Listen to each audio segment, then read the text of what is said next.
So far, we've learned a lot about writing good sounding chord progressions and making nice harmonies out of them. So now let's put all of this in practice and check what exactly makes the chord progression sound good. So first thing in making harmonies and chord progressions is to choose key. So we will stay in A minor key for now, as it is the easiest minor scale, and then we need to choose the chords. Most of the time we will use Roman numerals, right? As we did it till now. So I choose 1, 5, 6, and we will stick with it for now. So the next step would be to make chords out of these root notes. So let's take them all, Alt Shift and copy them an octave up, and we will start building our chords from here. As I already told you, the quick trick to make chords is to take the root note, copy it 5th up, and copy it again, but make the 3rd. So we are in minor key, so we'll start with the minor 3rd, so we are having a minor chord right here.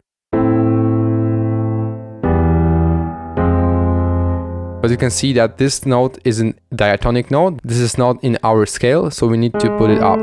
This copying and duplicating technique is faster, but you need to take care, but always you will need to change 1 or 2 notes to stay in scale. So we have this progression.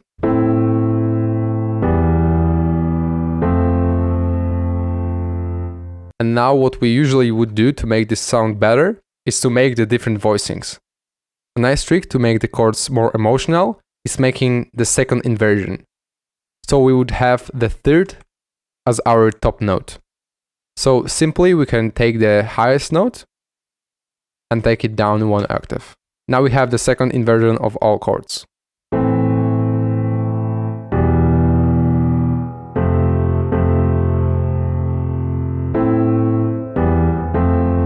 This sounds more like spinning summer dance record. And this sounds more emotional and deep and melancholic.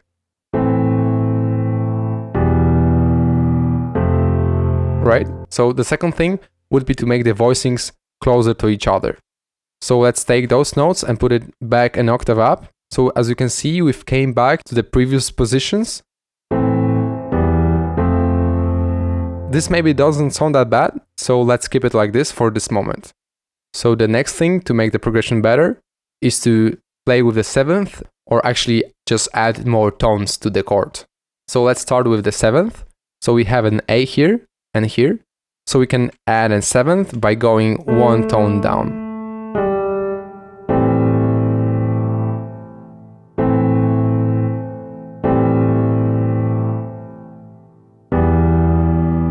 Now we can add a 7th here.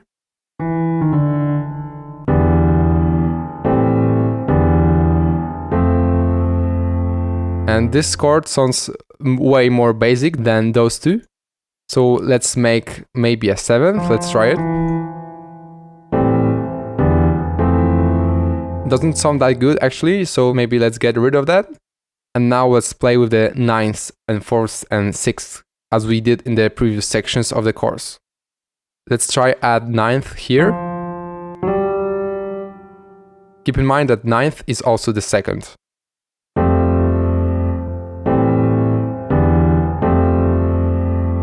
Now we can, for example, add a 9th to the first chords that we have here. That starts to sound really jazzy and too busy for the dance ADM style, but who knows, maybe you can invent new jazzy ADM. Maybe let's also try add a 2nd or 9th here. Doesn't sound that good actually, so maybe try the 4th. So 1, 2, 3, 4.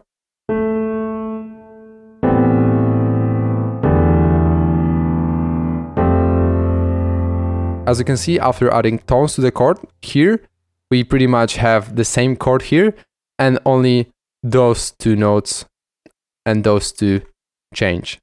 So that's pretty interesting.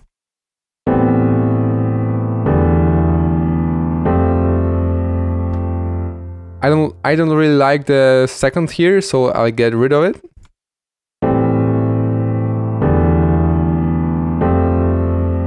And next up comes the voicings.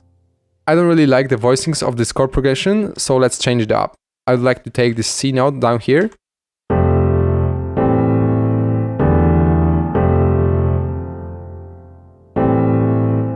Also, I feel like this chord here is too busy, so let's get rid of the fourth here.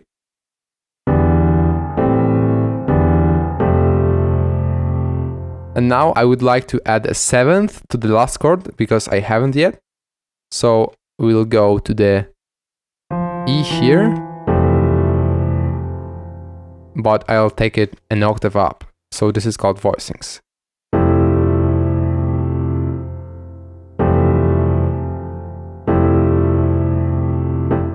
So for example, if your chord sounds too busy when adding a seventh and adding any tones, try different voicings of the chord. Next step in voicings will be copying chords octave up. So for example, I have a fifth here, and I would like it to be the octave up as well. So we have a wider and more harmonically rich sound. You can try with different notes of the chord. For example, random like this here, which is seventh. Maybe change the C up here. Next thing will be to add some introducing chords or notes. For example, we have this really long chord here, so we can shorten it here, for example. Copy it so it's easier for us. And now we can, for example, take it up to the G and see how it sounds. Now we need to get rid of the seventh and ninth.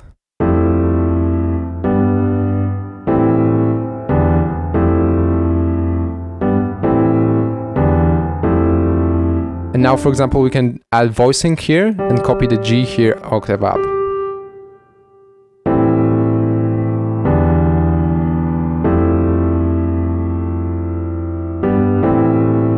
So when we got our seventh and ninth, also we got our voicing sounding kind of cool.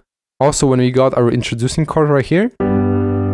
Next thing what makes the chord progression sound good is substitution chord as we did earlier. So let's copy the chord progression here. And now we have two sequences. And the thing here is to find the chord that we'd like to substitute.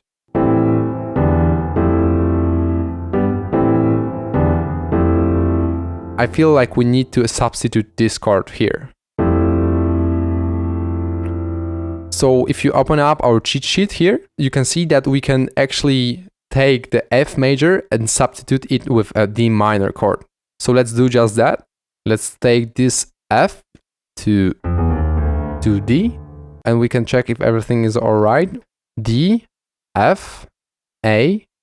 We have a fourth here, which maybe won't sound good, but we'll see in a moment. We also have a seventh here and a ninth. So we can add voicing of the root note here. The chord gets really busy here, so let's get rid of the fourth and take a listen now.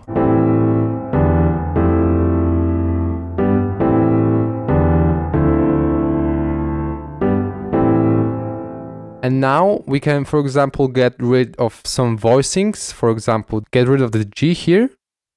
And now we can, for example, also get rid of the ninth here. So the chord is more basic.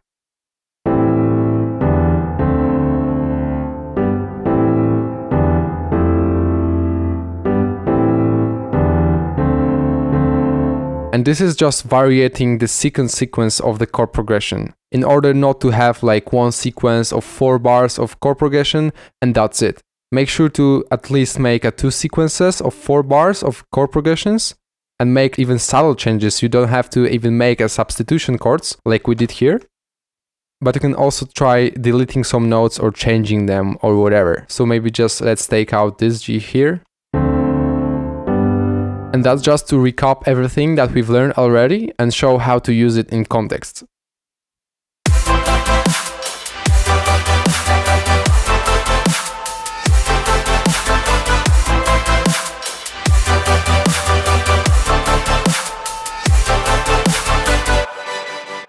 So let's just quickly summarize what we have done.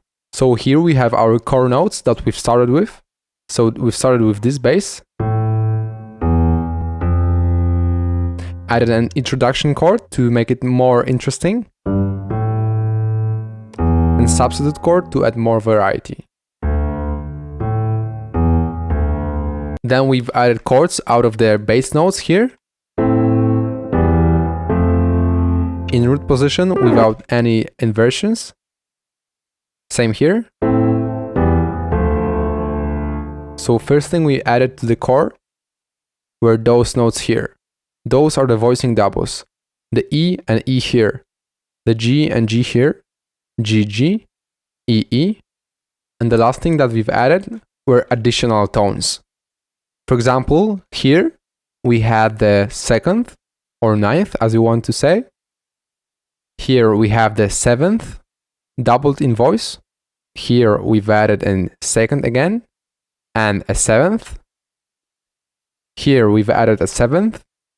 And here, as earlier, we've added the seventh, two of them. And to the last substitute chord, we've added a seventh.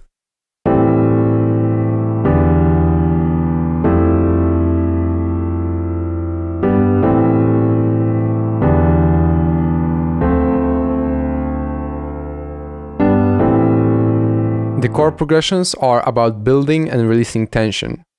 So we've built tension here in those two chords and released it